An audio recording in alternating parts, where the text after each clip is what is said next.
യേശുവിനെ ക്രൂശിക്കുക എന്ന് പറഞ്ഞിട്ട് ബറബ്ബാസിനെ വിട്ടു. എന്താണ് ബറബ്ബാസ് എന്ന വാക്കിന്റെ അർത്ഥം? ബറബ്ബാസ് എന്ന വാക്കിന്റെ അർത്ഥം അപ്പന്റെ മകൻ.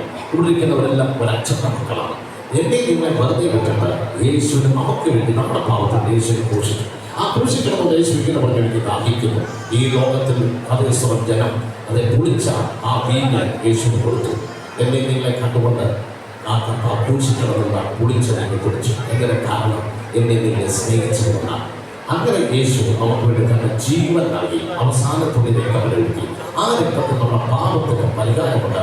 അങ്ങനെ ദൈവ മക്കളായി തീർന്നു കഴിഞ്ഞാൽ നമുക്കൊരു നിത്യ രക്ഷയുണ്ട്. അതുകൊണ്ടാണ് യേശു രക്ഷകൻ എന്നാണ് ആ വാക്കിന്റെ അർത്ഥം. ആ നിത്യജീവൻ വായ്പട്ടെ യേശു ഇങ്ങനെ പറഞ്ഞു, ഞാൻ പോയതുപോലെ വീണ്ടും വരും, ഞാൻ നിങ്ങൾക്ക് വേണ്ടി സ്ഥലം ഒരുക്കാൻ പോകുന്നു, ഞാൻ ഇരിക്കുന്നിടത്ത് നിങ്ങളെ വിളിച്ചതിന് നിങ്ങളെ ചെറുപ്പാൻ വേഗം വരുന്നു. അന്നേരം അധികം താമസിക്കാതെ യേശു ക്രിസ്തു വരികയാണ്. യേശുവിന്റെ വരവിന്റെ ലക്ഷണങ്ങളാണ് ഇന്ന് ഈ ഭൂമിയിലെല്ലാം നടക്കുന്നത്. ഒരു കാര്യം ഞാൻ ഓർപ്പിക്കട്ടെ, ഇന്നൊക്കെ 75 വർഷങ്ങൾക്ക് മുമ്പ് അമ്മേശ്വർ ബൈബിളിൽ പറഞ്ഞൊരു പ്രവചനം പൂർത്തിയായി. ജനാധിപത്യ ഭരണം മാറിപ്പോകുമെന്ന് പറഞ്ഞു, മാറിപ്പോയി. എന്നാൽ അല്ല രാജഭരണം മാറിപ്പോകുമെന്ന് പറഞ്ഞു, അത് മാറിപ്പോയി. പിന്നീട് ജനാധിപത്യ ഭരണം വന്നു. എന്നാൽ ഈ ജനാധിപത്യ ഭരണവും മാറിപ്പോകാൻ പോവുകയാണ്. നമ്മളിപ്പോൾ ഇലക്ഷൻ കഴിഞ്ഞതേ ഉള്ളൂ, അധികം നാളൊന്നും കഴിഞ്ഞിട്ടില്ല. ജനാധിപത്യ ഭരണം മാറുമെന്ന് പറഞ്ഞാൽ നമുക്കൊക്കെ വിശ്വസിക്കാൻ പറ്റത്തില്ല.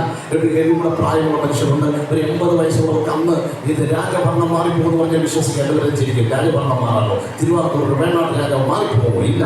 എന്നാൽ ദൈവം പറഞ്ഞു മകടം നീങ്ങും, കിരീടം നീക്കിക്കളയും. ആ യസ്കൽ പ്രവചന പുസ്തകത്തിൽ എഴുതിയിരിക്കുന്ന കാര്യം പൂർത്തിയായി. എന്നിട്ട് കഥ പറഞ്ഞു ജനാധിപത്യ ഭരണം വരും. ഇനി ജനാധിപത്യ ഭരണം മാറിയിട്ട് ഏകാധിപത്യ ഭരണം വരാൻ പോവുകയാണ്.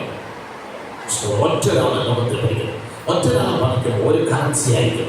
ഇപ്പോൾ നമുക്കറിയാം, നമ്മൾ ഗൂഗിൾ പേ, അമ്മയെ പേടിഎം ഒക്കെ നമ്മളെങ്ങനെ ചെയ്യുന്നു. അതിന് കറൻസിയുടെ ആവശ്യമില്ല. അതേസമയം ഇനി ലോകം മുഴുവൻ ഒറ്റ കറൻസി വരാനില്ല. ഒരാൾ ലോകം മുഴുവൻ ഭരിക്കാൻ പോവുകയാണ്.